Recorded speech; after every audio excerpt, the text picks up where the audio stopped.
What's up, squad? This is Brandon from the Bantu Sun. Thank you so much for joining me today. So, this is another night that I'm on Iran watch or Iran, whatever you prefer. But this is one of the most important events I've seen in some time. And the reason why is because it's really no outside influence, it's really the people going against their government. Now, I'm not going to say I'm gloating because it's horrific seeing what's going on right now and seeing how the world is leaving this regime to basically oppress its own people.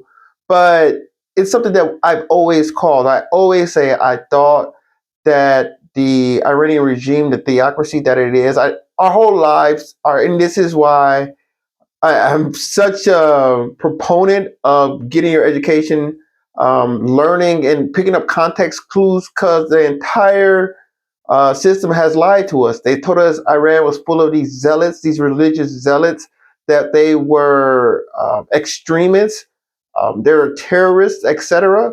But as you can see, in these revolts in Iran are not new. They have happened plenty of times. And every time the government comes down heavy on the people, they're arresting, killing.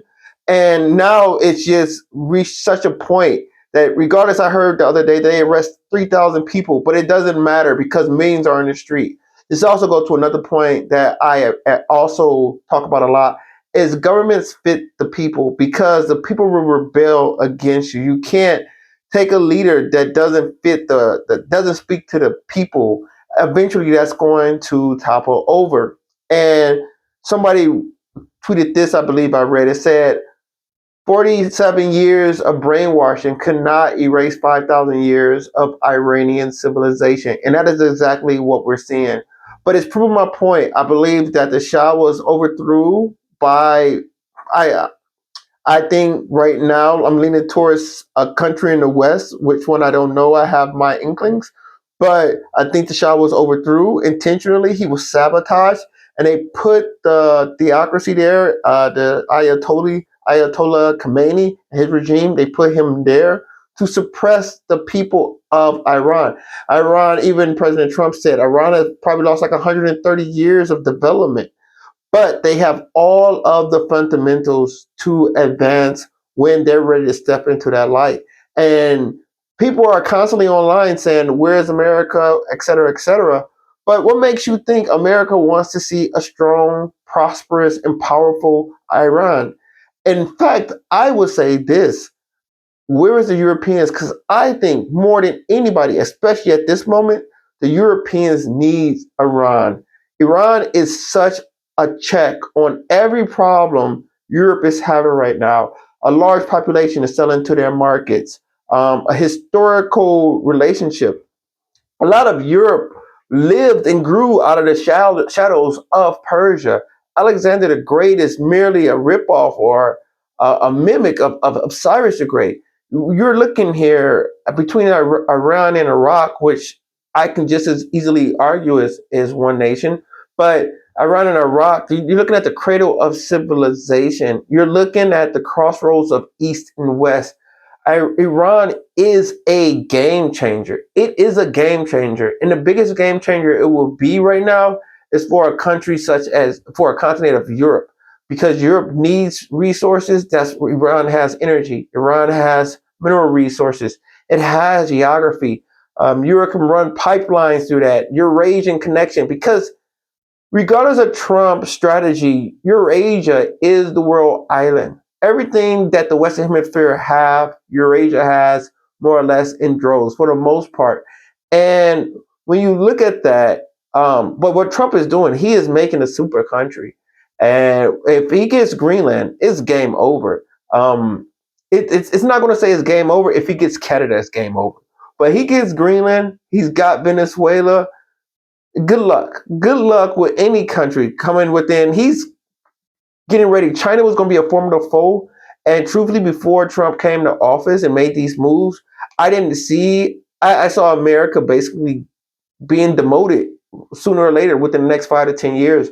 But the way Trump is moving and the ability of America to bring in immigrants to drive development and technology, Like United States is going to be a force to reckon with. The United States, because it's going to have the resources it's need, it's going to have the land it's need, and it's going to be ready. It's going to have the technology it needs to compete. Whether you're rocking with a billion three people, United States is going to be ready. But is Europe ready? And that's the problem. Europe, I don't know.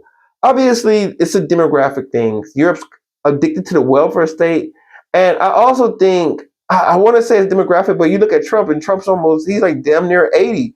But you want to say maybe Europe has lost its spunk, maybe because the demographic shift. I think maybe they love their cheese and fine wines too much. Whatever the reason is, you got a situation in Iran where, although I think the West overthrew the Shah, I think it's time that was with Europe aligned with the United States. We're looking at a future here where United States is taking territory from Europe. United States is an aggressor to Europe, and Europe needs to offset that. And they can't offset it with Russia because Russia's going to come in and try to Bigfoot, and they have a different way of doing things. But I think on a more equal footing, you get a country like Iran, which would be a formidable check on Russia, a formidable check on the Middle East. As I said, it would give you markets that you can replace, and you don't need the U.S. as much because the Iranian people will be a high consumption people once they get rolling.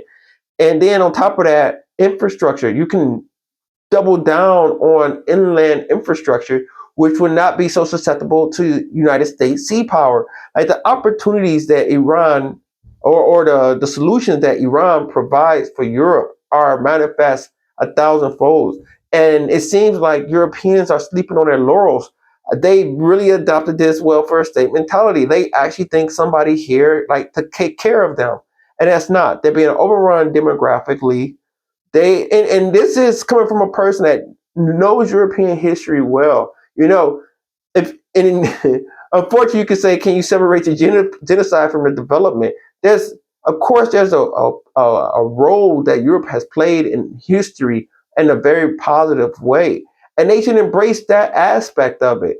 Um, but they just seem to be extremists. Either they're advancing and killing, or they're regressing and just giving up. And they need to find a healthy balance. And I think with a country like Iran, it would be a great complementary relationship. Another check would be a check on Turkey. I think Turkey is a spear to the heart of Europe overall. I think, whereas I think Iran has a lot more potential to be a partner.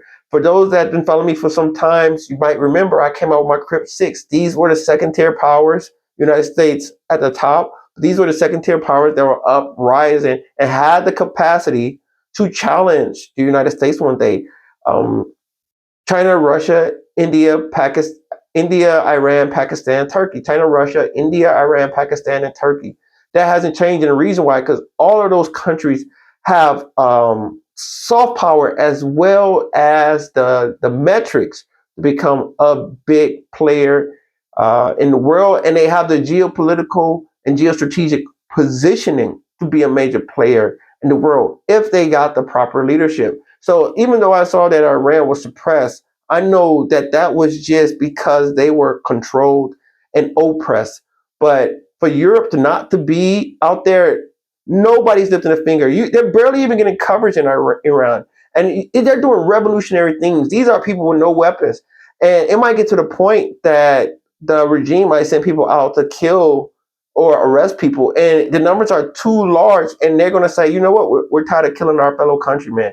When that happens, then the lid goes off. But for everybody to act blind, like they don't know, I think President Trump says, oh, if it was murders, we'll get involved. They know it's murders over there. They don't want to get involved. Like I said, whose interest is it? It's not in the United States' interest to have a well-functioning Iran. You know, like what is a strong Iran? You think Iran is a threat to Israel, which I don't think it has been. I think it talks like it, but it hasn't been.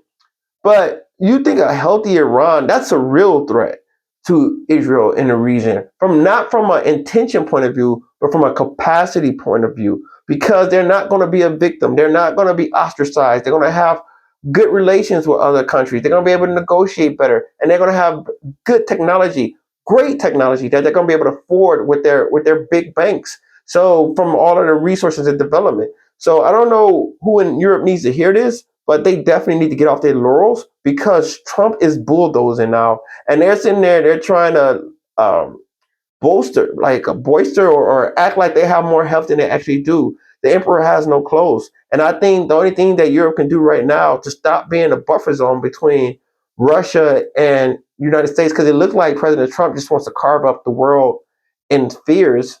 So if they don't want to be more than a buffer zone, they should get on the phone with somebody in Iran and start making some moves, because I think Iran is just as important as Ukraine for the future of Europe. So comment below. I love to hear your thoughts. Like, share, subscribe if you enjoy the content. Until next time, take care. Batu up.